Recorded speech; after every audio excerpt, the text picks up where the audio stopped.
que se les puede ver en la cámara, ¿no? Por medio de eso yo justifico en el momento que ustedes digan de repente no les hayan nombrado en la lista o algo, justifico que están en clases, ¿ya? Les voy a compartir pantalla para que puedan observar el material de trabajo en que vamos a realizar hoy, ¿ya?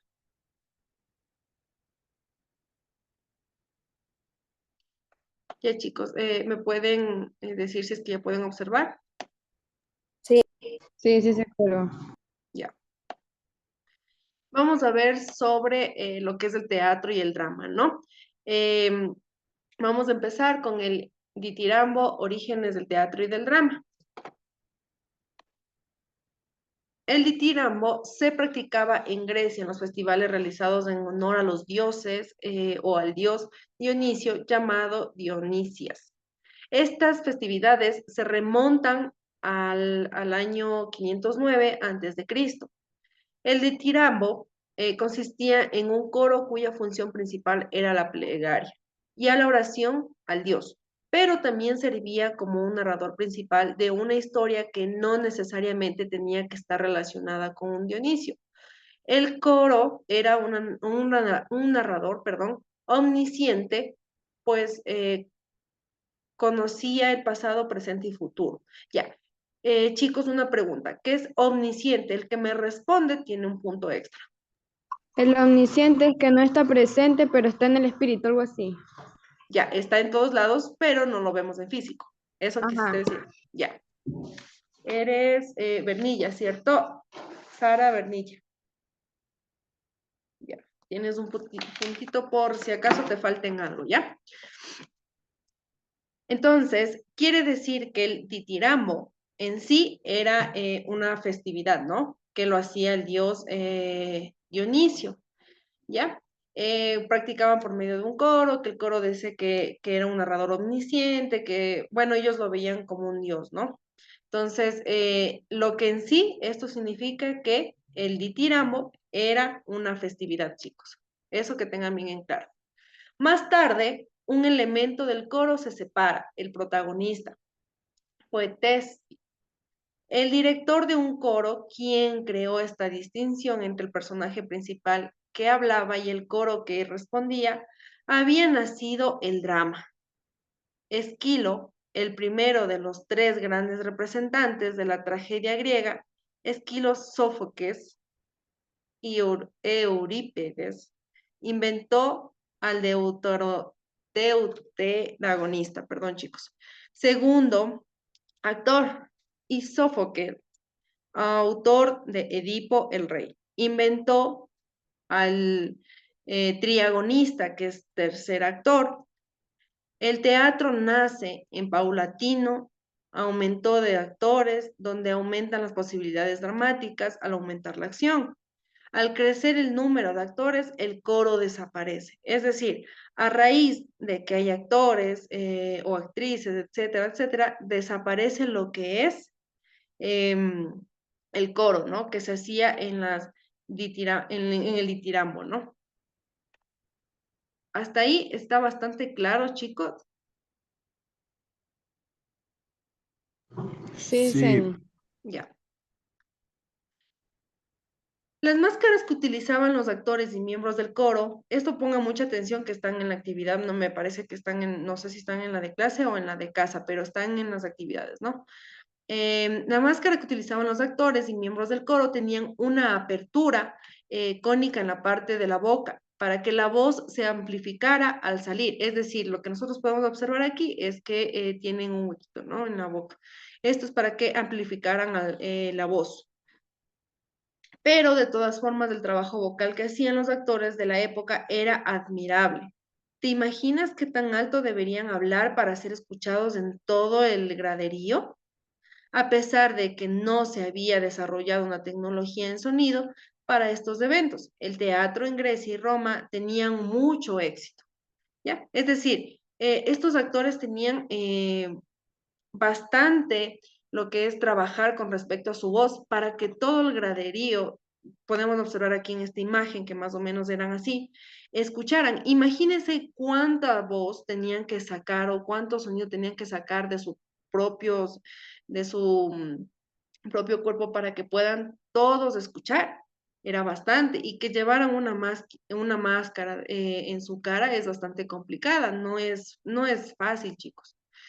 Ya, como podemos observar, dice que los griegos solían sacrificar en las orchestra un cordero en honor al dios Dionisio, antes de comenzar la representación teatral. Para ello se disponía de un pequeño altar llamado tímile. Entonces, chicos, esto es una orchestra, como podemos observar aquí. Tiene sus partes, que por ejemplo, esto se llamaba kervis, esto se llamaba diasoma, esquene, parados, posquenión y parados, ¿no? Esto tenían sus partes. En sí, esta orchestra es donde se presentaban todos. Y como se explica antes de esto, lo que hacían era un sacrificio para el dios Dionisio, ¿no? Esta orchestra, aquí se presentaban lo que es el teatro, ¿no? Las personas que actuaban en sí, o antes en las festividades, el coro. Y aquí era lo que es la multitud, el público que prestaba atención y todo eso. ¿Ya? Aquí podemos observar más o menos cómo estaba clasificado un poco, ¿no? ¿Por qué? Porque antes, en el pasado, había mucho esto de las clases sociales, ¿no? De que medían a las personas o agrupaban a las personas por medio de clases sociales, de cómo serían su economía o sus derechos. En ese entonces había muchas personas que no tenían derechos. Entonces, de esta manera se clasificaba la orquesta al momento de que presentaran cualquier tipo de teatro o yo qué sé, algún evento, ¿no? Los soldados y veteranos, ¿no? Los soldados y veteranos estaban en este lado, ¿no? Estos de aquí estaban sentados lo que son los soldados y veteranos. Paedagogi, se sentaban en la parte de acá, del otro lado, ¿no? Ayudantes de los magistrados y esclavos públicos. Chicos, ya se dan cuenta que aquí había bastante discriminación social. Entonces se sentaban en la parte de más abajo, ¿no? Señores y uniores se sentaban en la parte de aquí, estas dos clases sociales. Tributos militares, magistrados jóvenes, los que recién entraban a la milicia, ellos se sentaban en la parte de aquí, en una fila completa para ellos, ¿no? Portadores de la corona cívica, se sentaban aquí, senadores, que eran los que más o menos ya llegaban a un cierto punto de rango en la sociedad, se sentaban en la parte de acá, vestales, de igual manera, tribuna presidencial. Las mujeres, chicos, las mujeres se sentaban, como pueden observar, tenían una fila entera, pero al último, ¿no? Las mujeres. Los esclavos seguían, porque nosotros como mujeres en ese entonces no teníamos muchos derechos que digamos, entonces, más que todo, esta sociedad era más patriarcado que todo, chicos. Los esclavos estaban en esta parte de acá.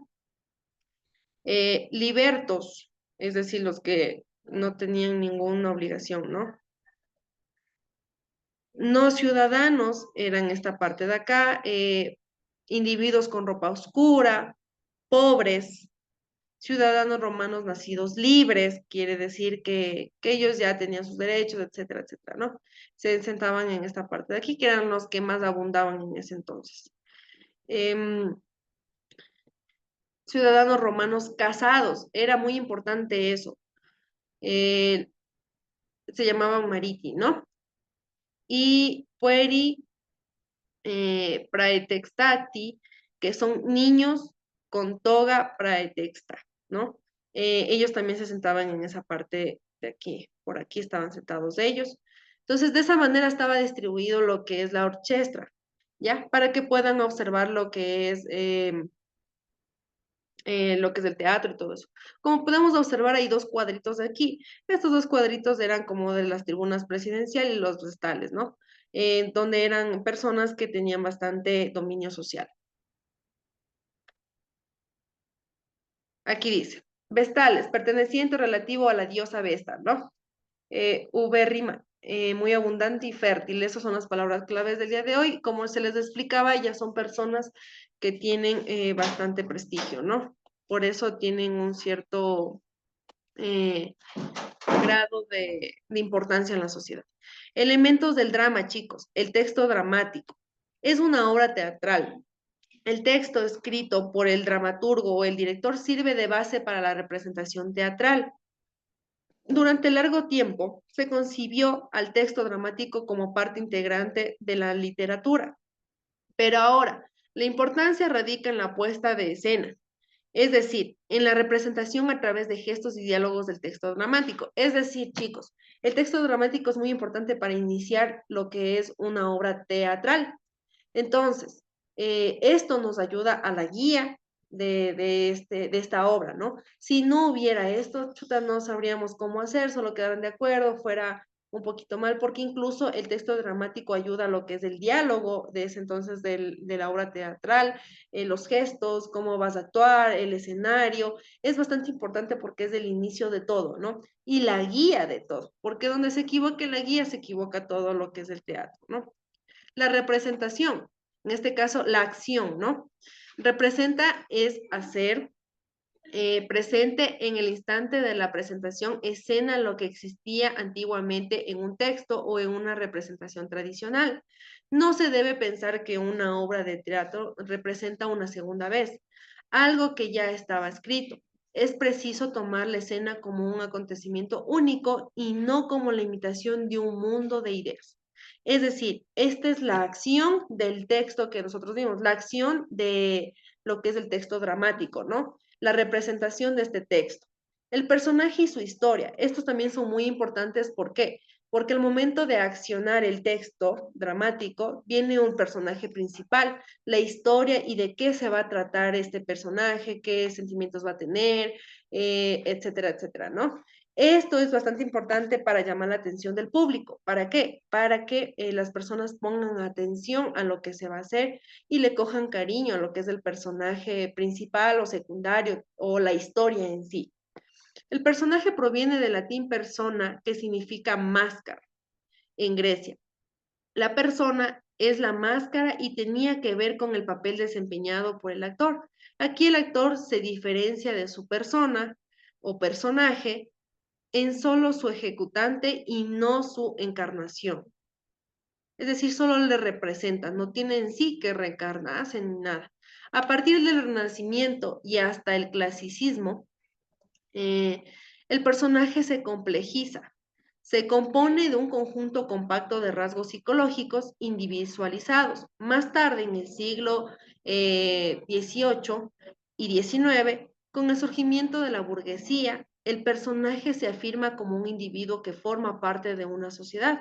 Forma así un solo cuerpo con el intérprete, con el actor, hasta llegar a ser imposible toda distinción. Es decir, que con la llegada de la burguesía ya no solo era la interpretación decir, del personaje, sino que ya empezaban a encarnarse con tal, ¿no? Por ejemplo, ya formaba parte de ello.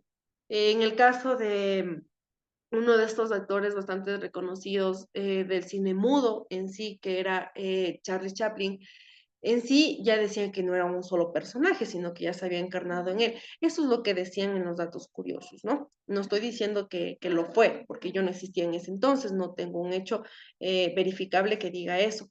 Pero hay personas que ya se encarnan con el personaje, hasta su estado psicológico cambia por el hecho de estudiar mucho el personaje. Cuando un actor o una actriz hace algo de esto, ellos tienen que estudiar su forma, la forma del personaje que van a representar ellos. Tienen que estudiar su comportamiento, sus gestos, su forma de caminar, de pensar, etcétera, hasta de hablar. Entonces, esto conlleva a muchas personas a sentirse como tal y no solo la representación, sino que encarnarse en el personaje, ¿no? El diálogo. El diálogo dramático es el intercambio. Perdón, chicos, ¿sí pueden observar ahí ustedes? No, Está licenciada. borroso. Ya. Ahí sí pueden observar. Sí, Sí. Ya.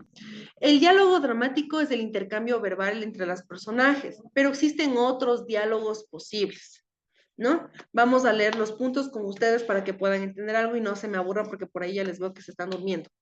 Abigail Bernilla, ayúdame leyendo los dos puntos, los dos primeros puntos. No se te escucha, creo que tienes el micrófono apagado. El diálogo. El diálogo dramático es el intercambio verbal entre los personajes, pero existen otros diálogos posibles. Punto número 1. Diálogo entre personaje visible y otro invisible. Teichoscopia. Segundo, diálogo entre un hombre y un dios o fantasma como en Hamlet de William Shakespeare. Ya. Ya. Gracias, gracias Abigail. Ya, como dice que existen muchos tipos de diálogos, ¿no? Posibles. En el primer caso es un personaje visible, ¿no? Con otro invisible. Eso tomen en cuenta, chicos, ¿ya? El personaje visible y otro invisible. El segundo es entre un hombre y un dios o un fantasma. ¿Ya? En este caso, William Shakespeare fue bastante reconocido por este tipo de teatros o de actos, ¿no? Vamos con los dos últimos puntos, Justin. Diálogo entre un ser animado y un ser incomodado. Por ejemplo, entre máquinas en una conversación telefónica. Diálogo del personaje con el público, como es en la obra de Samuel Beckett con el teatro popular. Ya, gracias. Entonces, aquí tenemos otro que es el diálogo entre un ser animado y un ser inanimado, es decir, entre una máquina y un humano, ¿no? O otro personaje. Diálogo de personaje con el público, como que en las obras de Samuel Beckett en el teatro popular, es decir, el diálogo específicamente va dirigido hacia el público. Como lo dice, está bastante fácil la comprensión de lo que es el diálogo, ¿no? ¿Sí está entendido lo que es el diálogo, chicos? Sí, Ya. Sí. Vamos con el tiempo. dicen, no sé, se ve borroso. Ya, ya le veo cómo ponerle bien, ¿ya? Y ahí se ve. Ya, se ve una cierta parte, me parece, ¿no? Sí. Veamos.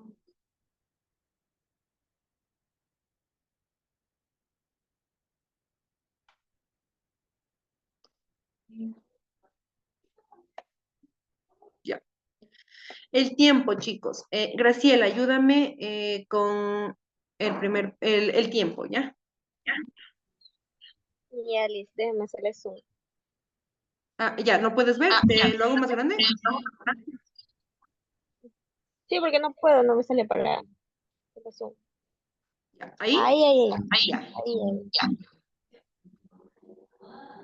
La representación solo existe en el presente común del actor. El lugar escénico y el espectador. La escena no reconstruye un acontecimiento pasado, sino un lugar ante nosotros en un presente perpetuo. Por lo general, lo que vemos es un drama, solo los momentos de máxima tensión o de máxima comunidad entre los personajes. Ya. Gracias, Graciela. El tiempo. Lo que es el tiempo es bastante importante, ¿no?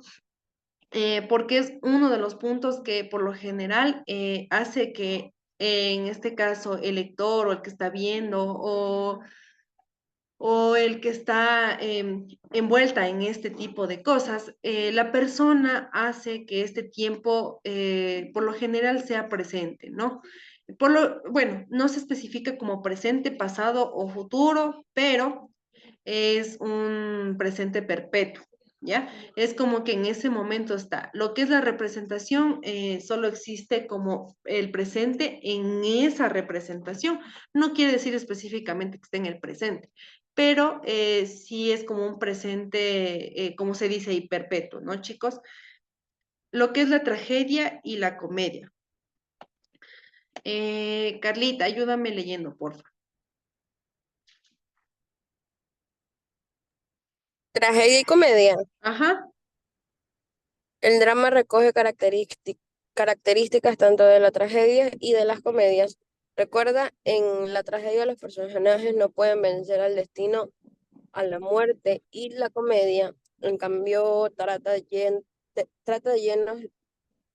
temas ligeros, divertidos, enredados y fáciles finales. y finales felices. Ya, gracias. Ya, como se dice, ¿no? Lo que es la tragedia y la comedia no tiene como un final feliz de pocos.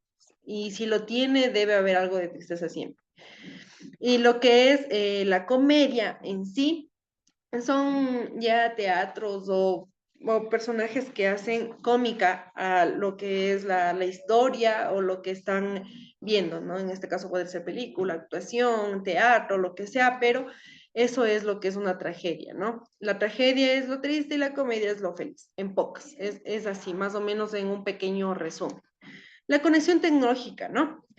La llamada revolución digital nos ofrece la posibilidad de recrear el cine, el teatro, la ópera y las artes en general de una manera nueva, como un potencial imaginable, que basa su arquitectura en dos pilares o conceptos claves, que es la multimedia em, e interactividad. La experiencia con los procesos de digitalización, perdón, en las artes señala que los lenguajes expresivos se han visto enormemente enriquecidos gracias al fabuloso desarrollo de las nuevas tecnologías. Es decir, ya no tienen que hacer como empezamos en la antigüedad, ¿no? Que empezaba bastante retrasada lo que es el teatro. Bueno, así se empezó. Por ejemplo, no había lo que son aparatos para lo que es en la voz, para que toda la gente escuche, audiovisual, ni nada. Ahora en la actualidad es bastante visto que la tecnología sí ha influido bastante en lo que es el teatro y el drama. El teatro y el drama empezó así y ahora en la actualidad la vemos en cines, películas, tienen otros efectos especiales, tienen un buen sonido. Entonces, antes no era así, antes, como vimos al principio, se hacía en un tipo de graderíos, ¿no? Como en ese caso nosotros llamamos eso a orquesta. Y ahora en la actualidad eso ya lo podemos observar como antiguo. ¿Por qué? Porque ya tenemos los cines, tenemos pantallas, tenemos todo donde podemos observar cualquier tipo de cosas. Hay todavía lugares, hay muchos lugares todavía que hacen el teatro en vivo y el drama, ¿no? Te hacen todo en vivo. Esto es bastante chévere ir a ver también. Eso, chicos, con respecto al día de hoy, por favor, no se olviden de subir las tareas, las actividades en clases y las de casa, ¿no? Ya están en la plataforma, chicos, cualquier duda, cualquier pregunta, me la hacen por medio de la plataforma. Justin, en caso tuyo, que creo que me escribiste por interno, no te preocupes, del rato que tú subas la tarea, me ayudas con justificando ahí mismo en la tarea, como diciendo, profe, yo ingresé recién, entonces por ese motivo estoy igualando, ¿ok?